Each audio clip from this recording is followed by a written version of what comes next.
Hey, ashama akkam jirtu har'amoo akkaataatti fayyadama weebsaayitii Oromoo Book isin agarsiisu.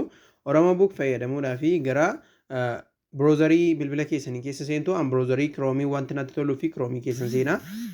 Chrome keessa ergan seenee booddee search bar irratti liinkii Oromoo Bookiin irratti guutachuudha. Liinkiin Oromoo Book http://oromobook.com kan jettu kanadha. Erga isa guutaniin booddee searchii gootu sekondii muraasa akkuma eegdaniin kun akka kanaatti isiniif gara peejii isaaniitti isin geessaa. Asirratti wanta lamadha kan isin argattanii login now fi sign up kan jedhu itti buutu. Har'a karaa lamaan keessa seennee fayyadamuu dandeenya. Karaa login now kan jedhu kanaan yoo kanaan dura akkaawuntii banannee jirate yookaan immoo karaa googilii keenyaa seennee fayyadamuu dandeenya. Sign up kan jedhuun immoo yuuzarii haaraa rijister gochuu qabna asirratti. Fakkeenyaaf nuti takkaa hin bananne waan ta'eef sign up goonee maqaa keenyaan akkaawuntii haaraa banannaa jechuudha. Amma login now kan jettu kana nasiin.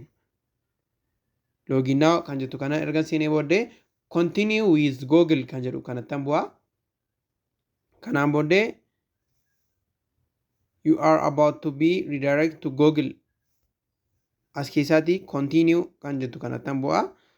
Continue kan jettu kanatti ergan bu'ee booddee imeelii nuti akkaawuntii keenya yookaan bilbila keenya irraatii qabnu nutti agarsiisa jechuudha. Fakkeenyaaf an imeelii kanaanan seenaa.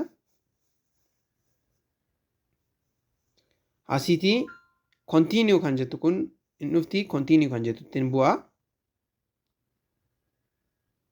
Karaa kanaan baay'ee karaa salphaadha kan inni isin seensisu jechuudha. Sababni isaas personal informationii keessanii googilii keessan irraatii fudhata. Amma kun akkuma isin agartan kana profaayilii koo ofii masaadhaan username naa kennee ofii masaadhaan profaayilii create naa godheera jechuudha. Amma seenee books kan jedhu kana keessa seenee haa ilaallu mee akka inni kitaabota nuu fidee banuu danda'u.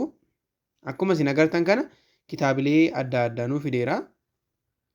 Bannee haa dhaggeeffannu mee. Akkuma isin agartan kana naa hojjechuutti keeraa jechuudha. Haala kanaadhaan keessa seentanii fayyadamuu dandeessu. Walfakkiin isaaf abbaa isaa bifa bira darbee kitaabota asirra jiran hundumaa akka kanaatti bantanii dhaggeeffachuu dandeessu. Kitaaboti baay'een ganaatti daddabalamu. Kitaaboti qaalii ta'an immoo weebsaayitii kanarratti gadhiifamanii jiru jechuudha. Haala kanaadhaan haala salphaa kanaan itti fayyadamuu hin dandeessuun isiniin jedha. Guddaa galatoomaa nagaan tura.